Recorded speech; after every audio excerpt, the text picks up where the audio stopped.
Hello everyone and welcome to my review of the LEGO Star Wars Coruscant Guard Gunship. Let's get into it.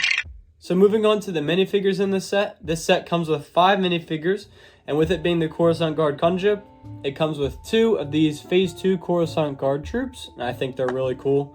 Coruscant Guard's my favorite clone legion, so that was one of the main reasons that I got this set. I think they just look great. This other one that it comes with is a Phase 2 Commander Fox fig, and it's the first Phase 2 Commander Fox we've gotten. I think he looks great. I would have liked to have a non-printed waist cape, and a little bit better on the printed torso, as is a little pink, but you can get a replacement torso from LEGO. I have it, I just haven't put it on him yet. It also comes with a Padme Amidala in her Clone Wars outfit, but not a Clone Wars face, which is really good if you know what those Clone Wars faces look like. It also comes with a Chancellor Palpatine figure.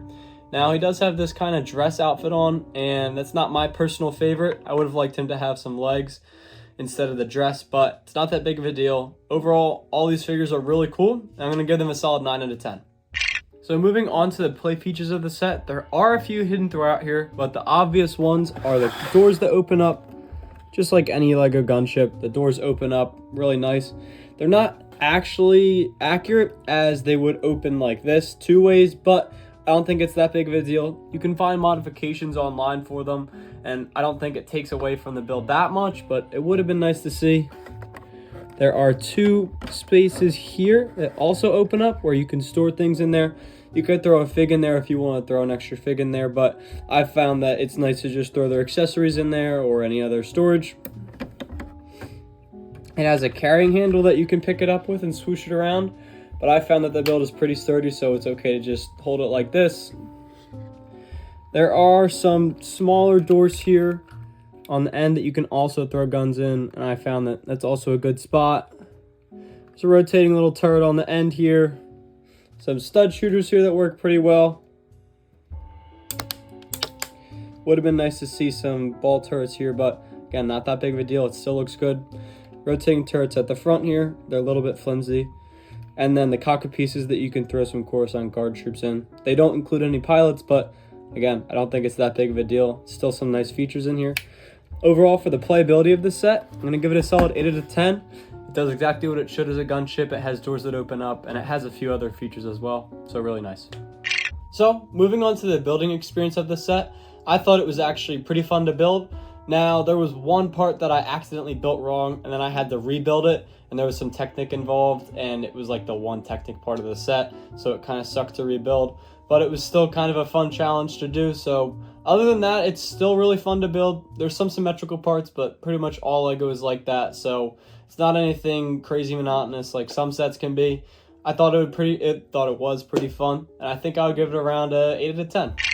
So moving on to the design of the set, and this is honestly one of the main reasons why I bought the set.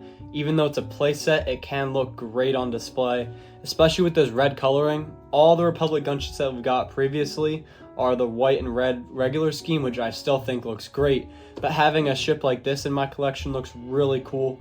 All the stickers on here also look really nice with the Republic insignias, and it looks great on display. I'm going to throw a picture in here where I have it on my stand, where I angle it like this, and it just looks great. The gunship is one of my favorite sets in Star Wars overall, so for that reason I'm going to give this set a 10 out of 10 for its design. I just think it looks great. So moving on to the value of this set cost $139.99 USD, and it has 1,083 pieces, and that comes out to around 13 cents per piece, which is actually pretty good, especially for LEGO and especially for LEGO Star Wars. For that reason, I'm going to give it a value of around 8 out of 10. So now time for a more general review of the set. I think that the set is great. If you're still looking for it, there are places you can buy it. On Amazon, I know it recently went on sale for around $100, which is a great deal for this set, and I would highly recommend getting it sooner rather than later if you're interested. Getting that exclusive 5s minifigure, the Palpatine minifigure, the Padme minifigure, and some Guard figures as well are great to have. And like I said before, the Coruscant Guard was my favorite Legion, so this was a pretty automatic pickup for me. Again, I would highly recommend it. There's a few things I would like to see improved, like the doors opening both ways instead of one, but again, you can find modifications like that, or you can modify it however you want. There's also a lot of alternate builds you can do for this set, and I would like to maybe do one of those in the future. So if you'd like to see that, tell me down in the comments below. Always remember, it's a great day to build a LEGO, and again, I love the set, but you guys let me know what you think.